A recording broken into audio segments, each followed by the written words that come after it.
Hello and welcome to VR Sketch. In this tutorial we're going to be talking about how to use the Erase and Select tool. To add any face or edge to your selection, just move the control over and pull the trigger to add it to your selection.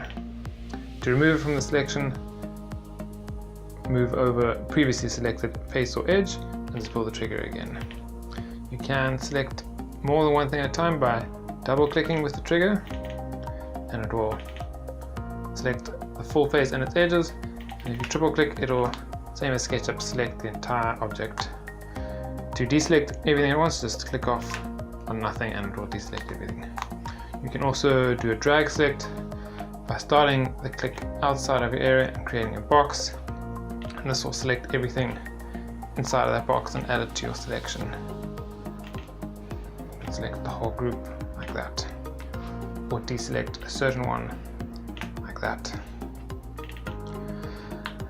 Erase works in a very similar way. You can erase objects, faces or lines in the same way you do select, but when you pull the trigger it erases the geometry instead of selecting it.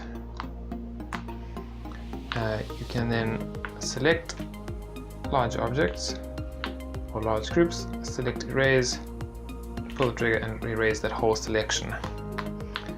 So you don't have to just erase individual faces, you can select the whole group, erase it, or you can select using the triple click and erase that. There we go. Thank you very much for watching.